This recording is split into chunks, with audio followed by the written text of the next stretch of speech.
ರಾಯಚೂರು ಲೋಕಸಭಾ ಕ್ಷೇತ್ರದ ಅಭ್ಯರ್ಥಿಯಾಗಿರ್ತಕ್ಕಂಥ ರಾಜಾ ಅಮರೇಶ್ ನಾಯಕ್ ಅವರು ಮಾಜಿ ಮಂತ್ರಿಗಳು, ಈ ಭಾಗದಲ್ಲಿ ಶಾಸಕರಾಗಿ, ಲೋಕಸಭಾ ಸದಸ್ಯರಾಗಿ ಇಡೀ ಜಿಲ್ಲೆಯ ಅಭಿವೃದ್ಧಿ ಬಗ್ಗೆ ಹೆಚ್ಚು ಒತ್ತು ಕೊಟ್ಟಂಥ ನಮ್ಮ ನಾಯಕರು, ವಿಶೇಷವಾಗಿ ಪರಿಶಿಷ್ಟ ಪಂಗಡದ ಒಬ್ಬ ಸರ್ವೋಚ್ಚ ನಾಯಕರಾಗಿ ಬೆಳೆದಿರ್ತಕ್ಕಂಥ ರಾಜಾ ಅಮರೇಶ್ ನಾಯಕ ಪರವಾಗಿ ಮತಯಾಚನೆಗೆ ಬಂದಿದ್ದೀವಿ. ನನ್ನ ಒಡನಾಡಿಯಾಗಿ ಮಂದಕೃಷ್ಣ ಮಾದಿಗ ಅವರು ಬಂದಿದ್ದಾರೆ. ಇವತ್ತಿನ ಈ ಕಾರ್ಯಕ್ರಮದಲ್ಲಿ ನಮ್ಮ ಮತ್ತೊಬ್ಬ ನಾಯಕರಾಗಿದ್ದ ಮಾಜಿ ಮಂತ್ರಿಗಳಾಗಲಿಂತ ಹಾಲ್ಕೊಡ ಮನ್ಮಥಪ್ಪನವರು ಇದ್ದಾರೆ, ಅಮರೇಶ್ ನಾಯಕರು ಇದ್ದಾರೆ. ವಿಶೇಷವಾಗಿ ಇವತ್ತು ನಮ್ಮ ಸಮಾಜದ ಕಾರ್ಯಕ್ರಮವನ್ನು ಮಾಡ್ತಾ ಇದ್ದೀವಿ. ಕರ್ನಾಟಕ ರಾಜ್ಯದಲ್ಲಿ ಕಾಂಗ್ರೆಸ್ ಅಧಿಕಾರಕ್ಕೆ ಬಂದ ನಂತರ ಸಂವಿಧಾನದ ಬಗ್ಗೆ, ದಲಿತರ ಬಗ್ಗೆ ಹೆಚ್ಚು ಸಿದ್ದರಾಮಯ್ಯವರು ಮಾತಾಡ್ತಾರೆ.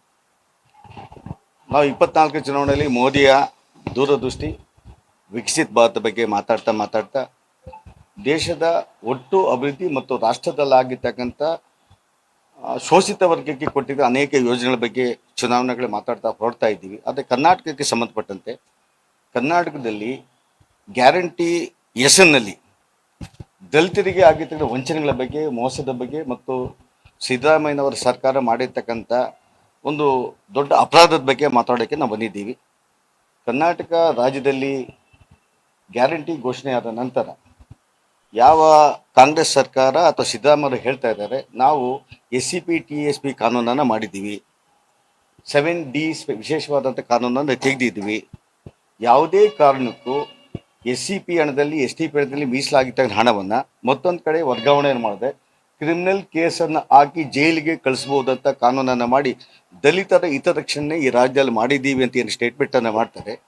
ಅದಕ್ಕೆ ವಿರುದ್ಧವಾಗಿ ಅಧಿಕಾರಕ್ಕೆ ಬಂದಂಥ 2 ತಿಂಗಳಲ್ಲಿ 11,500 ಕೋಟಿಗಳನ್ನು ಬೇರೆ ಇಲಾಖೆಗಳಿಗೆ ವರ್ಗಾವಣೆ ಮಾಡಿಕೊಂಡಂಥ ಅಪರಾಧ ಮಾಡಿರ್ತಕ್ಕಂಥವರು ಸಿದ್ದರಾಮಯ್ಯನವರು. ಆನಂತರ ಮತ್ತೆ ಬಜೆಟನ್ನು ಮಂಡನೆ ಮಾಡಿದಾಗ 14,500 ಕೋಟಿಯನ್ನು ಮತ್ತೆ ವರ್ಗಾವಣೆ ಮಾಡಿಕೊಂಡ್ರು. ಅದರ ಬಗ್ಗೆ ಯಾವುದೇ ಕಾಂಗ್ರೆಸ್ ನಾಯಕರು ಮಾತಾಡ್ತಾ ಇಲ್ಲ. ಅದ್ರ ಜೊತೆಗೆ ಇವತ್ತೇನು ಕರ್ನಾಟಕ ರಾಜ್ಯದಲ್ಲಿ ಅನೇಕ ನಿಗಮಗಳಿದೆ. ಇವತ್ತು ಅನೇಕ ಶಾಸಕರು ಮಾತಾಡ್ತಾರೆ, ಕಾಂಗ್ರೆಸ್ ಸರ್ಕಾರ ಬಂದ ನಂತರ ಪ್ರತಿ ಕ್ಷೇತ್ರಕ್ಕೆ ಒಂದು ಗಂಗಾ ಕಲ್ಯಾಣ ಕೊಡೋಕ್ಕಾಗಲಿಲ್ಲ. ಒಂದು ಗಂಗಾ ಕಲ್ಯಾಣ ನಿಗದಿ ಮಾಡಿದ್ದಾರೆ.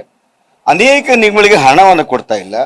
ಏನು ಅನೇಕ ದಲಿತರು, ವಿಶೇಷವಾಗಿ ಡಾಕ್ಟರ್ ಅಂಬೇಡ್ಕರ್ ಅಭಿವೃದ್ಧಿ ನಿಗಮ ಇರ್ಬೋದು, ಆದಿಜಮ್ಮ ಅಭಿವೃದ್ಧಿ ನಿಗಮ ಇರ್ಬೋದು, ಭೋವಿ ಅಭಿವೃದ್ಧಿ ನಿಗಮ ಇರ್ಬೋದು, ಅಥವಾ ವಾಲ್ಮೀಕಿ ಅಭಿವೃದ್ಧಿ ನಿಗಮ, ಎಲ್ಲ ನಿಗಮಗಳಿಂದ ನಾವು ಅನೇಕ ಯುವಕರು ಸ್ವಾವಲಂಬಿ ಬದುಕನ್ನು ಸಾಗಿಸೋಕ್ಕೆ ಸಬ್ಸಿಡಿ ಸ್ಕೀಮ್ಗಳನ್ನು ಸಾಲ ಕೊಡ್ತಾ ಇದ್ದು, 5 ಲಕ್ಷ 10 ಲಕ್ಷ ಸಾಲ ಕೊಡ್ತಾ ಇದ್ದು, ಅದಕ್ಕೆ ಸಬ್ಸಿಡಿ ಕೊಡ್ತಾ ಇದ್ದು.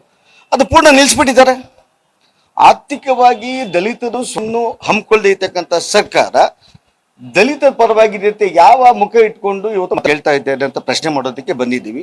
ಅದ್ರ ಜೊತೆಗೆ ಕರ್ನಾಟಕ ರಾಜ್ಯದ ಹಿಂದಿನ ಮಾಜಿ ಮುಖ್ಯಮಂತ್ರಿಗಳಂತ BJP ಸರ್ಕಾರ ಬೊಮ್ಮಾಯಿಯವರು ಏನು ಸ್ವಾತಂತ್ರ್ಯ ಬಂದಾಗ ಡಾಕ್ಟರ್ BR ಅಂಬೇಡ್ಕರ್ ಸಂವಿಧಾನವನ್ನು ರಚನೆ ಮಾಡಿಕೊಟ್ಟಾಗ ನಮ್ಮ ಜನಸಂಖ್ಯೆ ಇದ್ದಿದ್ದು 4.5 5 ಕೋಟಿ ಇದ್ದಿದ್ದು ಈ ದೇಶದಲ್ಲಿ. ಆದರೆ ಇವತ್ತು 35 ಕೋಟಿ ಜನಸಂಖ್ಯೆ ಆಗಿದೆ ಈ ದೇಶದಲ್ಲಿ.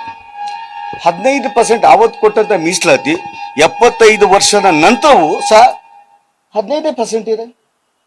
ಜನಸಂಖ್ಯೆಗೆ ಅನುಗುಣವಾಗಿ ಮೀಸಲಾತಿಯನ್ನು ಹೆಚ್ಚು ಮಾಡಲಿಲ್ಲ, ಮೀಸಲಾತಿ ಪ್ರಮಾಣವನ್ನು ಹೆಚ್ಚು ಮಾಡಲಿಲ್ಲ, ಪ್ಲಾನಿಂಗ್ ಕಮಿಷನ್ ಡೈರೆಕ್ಷನ್ ಫಾಲೋ ಮಾಡಲಿಲ್ಲ. ಅಂದರೆ ಏನು ನಡೀತಾ ಇದೆ ಈ ದೇಶದ ಸಂವಿಧಾನದ ಬಗ್ಗೆ ಮಾತಾಡ್ತಾರೆ. ಸಂವಿಧಾನಕ್ಕೆ ಗೌರವ ಕೊಡಬೇಕಾದರೆ ದಲಿತರಿಗೆ ವಿಶೇಷವಾಗಿ ಪ್ಲಾನಿಂಗ್ ಕಮಿಷನ್ ಡೈರೆಕ್ಷನ್ಸ್ ಕೊಟ್ಟಿದ್ದು 94ರಲ್ಲಿ ಜನಸಂಖ್ಯೆ ಆಧಾರವಾಗಿ ಮೀಸಲಾತಿಯನ್ನು ಕೊಡಬೇಕು, ಬಜೆಟ್ನ ಆರ್ಟಿಕಲ್ಸ್ ಮಾಡಬೇಕು, ಮಾಡ್ತಾ ಇಲ್ಲ. ಇದನ್ನ ನಮ್ಮ ಸಮಾಜಕ್ಕೆ ತಿಳಿಸ್ಬೇಕು. ಮತ್ತೆ ನಮ್ಮ ಸರ್ಕಾರ ಅವತ್ತು 15% 17% ಮಾಡಿ ಜಾರಿ ಮಾಡಿದೆ. ಪರಿಶಿಷ್ಟ ಪಂಗಡದವರಿಗೆ 3% 7% ಜಾರಿ ಮಾಡಿದೆ. ಆ ಜಾರಿ ಮಾಡಿರೋ ವಿಚಾರಗಳ ಬಗ್ಗೆ ಚರ್ಚೆನೇ ಆಗ್ತಾ ಇಲ್ಲ ಸಮಾಜದಲ್ಲಿ, ಮಾಧ್ಯಮದಲ್ಲಿಗಳು ಚರ್ಚೆ ಆಗ್ತಾ ಇಲ್ಲ. ಈ ವಿಚಾರಗಳನ್ನು ನಮ್ಮ ಸಮುದಾಯ ಹೇಳಬೇಕು ಅಂತ ಬಂದಿದ್ದೀವಿ. ಮತ್ತೊಂದು ಒಳ ಮೀಸಲಾತಿಯ ಬಗ್ಗೆ ಚರ್ಚೆ ಮಾಡೋದಕ್ಕೆ ಮಂದಕೃಷ್ಣ ಮಾದಿಗ ಅವರು ನಾನು ಬಂದಿದ್ದೇನೆ. ಈಗ ಒಳ ಮೀಸಲಾತಿ 30 ವರ್ಷಗಳ ಹೋರಾಟ ಈ ರಾಜ್ಯದಲ್ಲಿ, ಈ ದೇಶದಲ್ಲಿ, ದಕ್ಷಿಣ ಭಾರತದಲ್ಲಿ ನಡೆದಿರೋದು. ಆ ಒಳ ಮೀಸಲಾತಿಯ ಬಗ್ಗೆ ಭಾಳ ಚರ್ಚೆಗಳಾಗ್ತಾ ಇದ್ರೆ ಇದೇ ಸಿದ್ದರಾಮಯ್ಯನವರು ಹುಬ್ಬಳ್ಳಿಗೆ ಸಮಾಜದ ಕಾರ್ಯಕ್ರಮಕ್ಕೆ ಬಂದಾಗ ಉದ್ಘಾಟನೆಯನ್ನು ಮಾಡದೆ ಒಳ ಮೀಸಲಾತಿಯ ಬಗ್ಗೆ ಸ್ವರನೂ ತೆಗೆದೆ ನಿರ್ಗಮಿಸಿದಂಥವರು ಸಿದ್ದರಾಮಯ್ಯನವರು.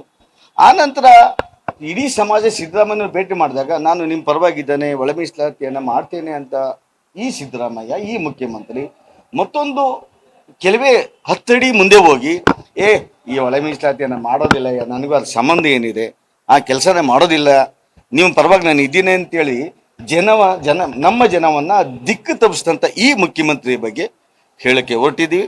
ಆ ನಂತರ ಮೊನ್ನೆ ನಾವು ಬಿಜೆಪಿ ಸರ್ಕಾರ ಒಳ ಮೀಸಲಾತಿಯ ಬಗ್ಗೆ ಒಂದು ರಿಪೋರ್ಟನ್ನು ತೆಗೆದುಕೊಂಡು ಕೊಟ್ಟಿದ್ದೀವಿ. ನಾವು ಅದು 6, 5.5, 4.5, 1% ಮಾಡಿದ್ದೀವಿ. ಆದರೆ ಆ ನಂತರ ಇವ್ರ ಸರ್ಕಾರ ಬಂದ ಮೇಲೆ ಆರ್ಟಿಕಲ್ 341 ಅಮೆಂಡ್ಮೆಂಟ್ ಮಾಡಿದ ನಂತರ ನಾವು ಮಾಡ್ತೇವೆ ಅನ್ನೋದನ್ನೇ ಒಂದು ಕ್ಯಾಬಿನೆಟ್ ಡಿಸಿಷನ್. ಅಂದರೆ ನೀವೇನು ಹೇಳೋದಕ್ಕೆ ಸಂವಿಧಾನದಲ್ಲಿ ಅಡಕ ಆಗಿದೆ.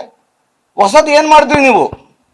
ಹೊಸದು ಏನೂ ಮಾಡ್ದೇನೆ ಅನೇಕ ಕಾರ್ಯಕ್ರಮಗಳಲ್ಲಿ ಒಳ ಮೀಸಲಾತಿಗೆ ನಾವು ಜಾರಿ ತಂದು ಬಿಟ್ಟಿದ್ದೀವಿ ಅಂತ ಕಾಂಗ್ರೆಸ್ನಲ್ಲಿ ಅಥವಾ ಕಾಂಗ್ರೆಸ್ ಸರ್ಕಾರ ಇದ್ದಂಥ KH ಮುನಿಯಪ್ಪನವರೇ ಸ್ಟೇಟ್ಮೆಂಟ್ ಮಾಡ್ತಾರೆ. ಇದೇ ಮುಖ್ಯಮಂತ್ರಿ ಜನತೆಯನ್ನು ದಿಕ್ಕು ತಪ್ಪಿಸ್ತಾರೆ.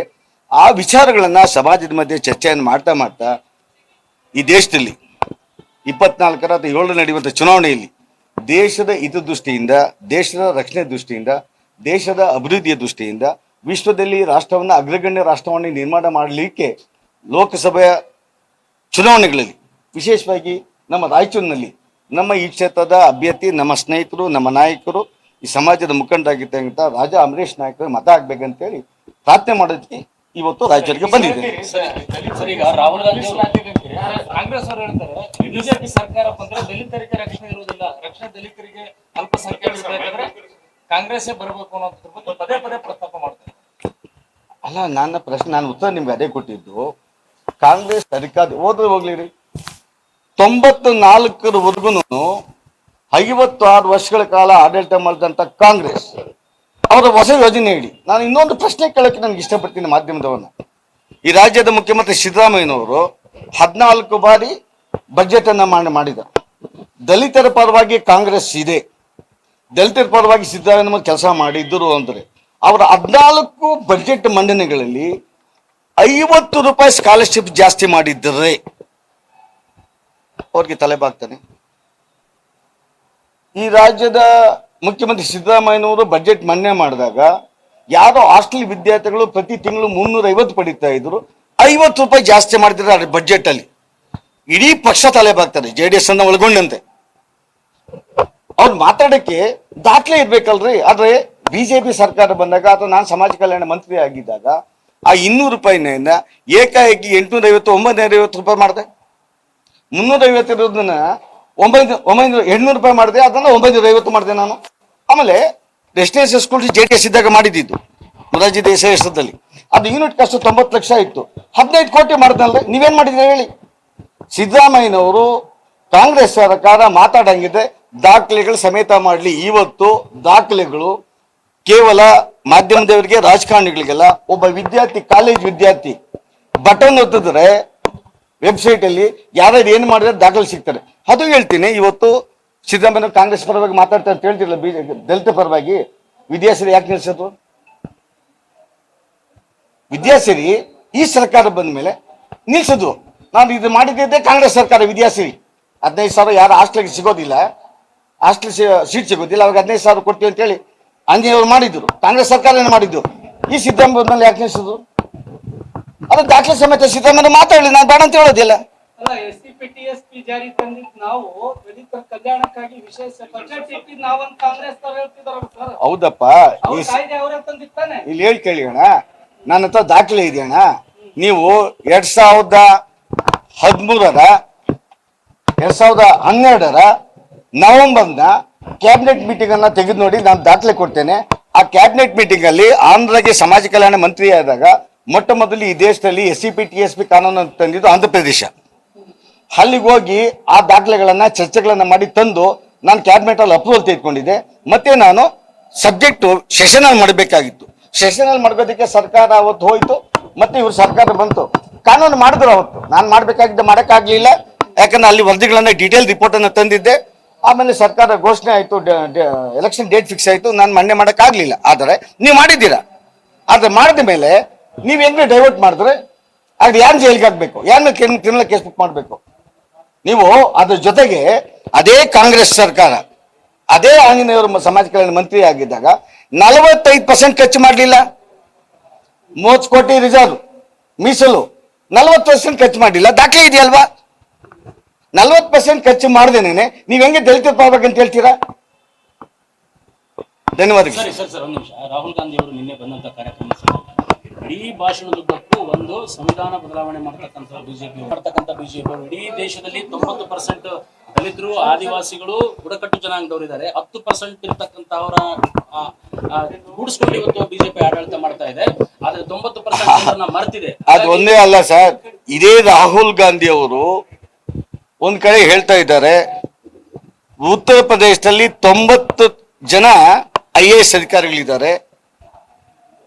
ಉತ್ತರ ಪ್ರದೇಶ ಆಡಳಿತದಲ್ಲಿ 90 ಜನ IAS ಅಧಿಕಾರಿಗಳಿದ್ದಾರೆ. ಅದರಲ್ಲಿ IAS 90 ಜನದಲ್ಲಿ ಕೇವಲ 3 ಜನ ದಲಿತಿದ್ದಾರೆ ಅಂತ ಸ್ಟೇಟ್ಮೆಂಟ್ ಅನ್ನ ಮಾಡಿದ್ದಾರೆ.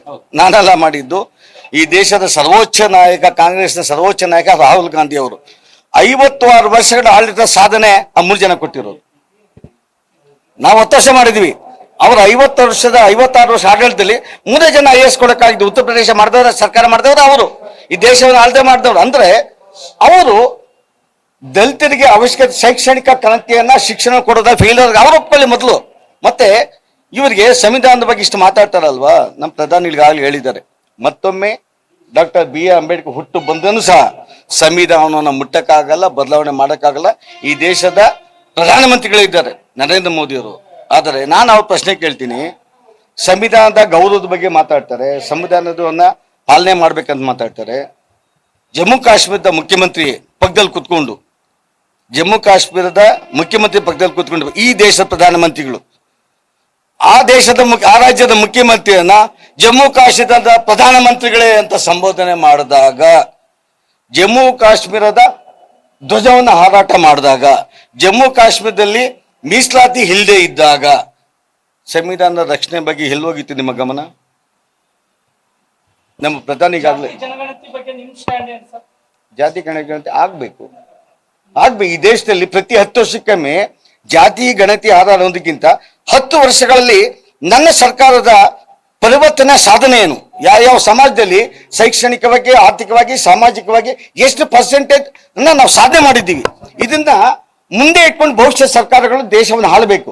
ಆ ದಿಕ್ಕಿನಲ್ಲಿ ಆರ್ಥಿಕವಾಗಿ, ಸಾಮಾಜಿಕವಾಗಿ, ಶೈಕ್ಷಣಿಕವಾಗಿ ಎಲ್ಲ ಸಮಾಜಗಳ ಭವಿಷ್ಯದ ದೃಷ್ಟಿಕೋನಕ್ಕೆ, ಭವಿಷ್ಯದ ಆ ಪಕ್ಷದ ಆಡಳಿತ ಪಕ್ಷಕ್ಕೆ ದೂರದೃಷ್ಟಿಗೋಸ್ಕರ ಅದು ಅವಶ್ಯಕತೆ ಇದೆ ಅಂತ ನನ್ನ ಅನಿಸಿಕೆ. ದಲಿತ ನಾಯಕರಿದ್ದೀರಿ, ತಾವು ಹೇಳಿ, ಈ ದೇಶದಲ್ಲಿ ಆಳ್ವಿಕೆ ಮಾಡ್ತಿರ್ತಕ್ಕಂಥ ಬಿಜೆಪಿ ಸರ್ಕಾರ ದಲಿತರನ್ನ ಯಾವುದೇ ನೌಕರಿ, ಇವತ್ತು IAS ನೌಕರಿಯಿಂದ ಹಿಡಿದು ಅಗ್ನಿವೀರಿಗೆ ನೇಮಕ ಮಾಡ್ಕೊಳ್ತಕ್ಕಂಥ ಸೈನಿಕರಾದಿಯಾಗಿ ದಲಿತರನ್ನ ಹೊರಗಿಟ್ಟು ಇವತ್ತು ನೇಮಕವನ್ನ ಮಾಡ್ಕೊಳ್ತಾರೆ ಅಂತಕ್ಕಂಥ ಒಂದು ಆರೋಪವನ್ನ ರಾಹುಲ್ ಗಾಂಧಿ ಅವರು ನಿನ್ನೆ ಸಭೆಯಲ್ಲಿ ಮಾಡಿದ್ರು. ಸರ್, ಯಾವುದೇ ಕಾರಣಕ್ಕೂ ಈ ದೇಶದಲ್ಲಿ ಯಾವ್ಯಾವ ಹುದ್ದೆಗಳಲ್ಲಿ ಮೀಸಲಾತಿ 15% ಅಥವಾ 18% ಕೊಡಬೇಕು, ರಾಜ್ಯಗಳಿಗೆ ಜನಸಂಖ್ಯೆಗೆ ಅನುಗುಣವಾಗಿ ಕೆಲವು ರಾಜ್ಯಗಳಲ್ಲಿ,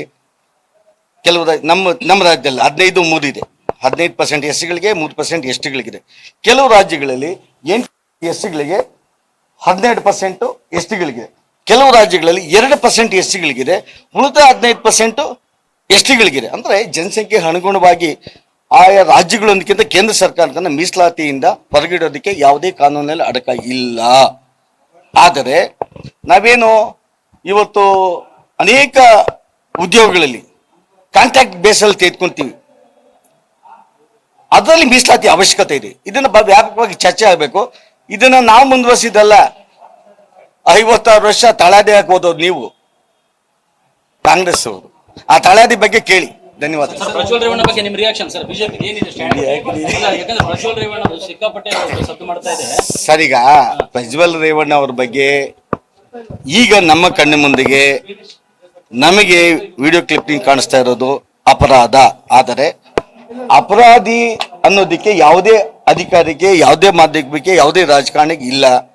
SIT ರಚನೆ ಮಾಡಿರೋದ್ರಿಂದ SIT ರಚನೆಯಲ್ಲಿ, ತನಿಖೆಯಲ್ಲಿ ಏನು ಹೊರಗಡೆ ಬರ್ತಾರೆ, ಹೊರಗಡೆ ಬಂದ ನಂತರ ಸ್ಪಷ್ಟವಾದ ನಿರ್ಧಾರಗಳನ್ನ ನಾವು ಹೇಳೋದಕ್ಕೆ ಸಿದ್ಧ ಇದ್ದೀವಿ. ಕೇಂದ್ರ ಸರ್ಕಾರ ಇದರಲ್ಲಿ ಸೇಫ್ ಗೇಮ್ ಮಾಡ್ತಾ ಇದೆ. ಪ್ರಜ್ವಲ್ ರೇವಣ್ಣ ಒಂದು ಖಾತೆ ಆಯ್ತಲ್ರಿ. ಅದು ಕೇಂದ್ರ ಸರ್ಕಾರಕ್ಕೂ ಮೋದಿಗೆ ಇದಕ್ಕೆ ಏನು ಸಂಬಂಧ?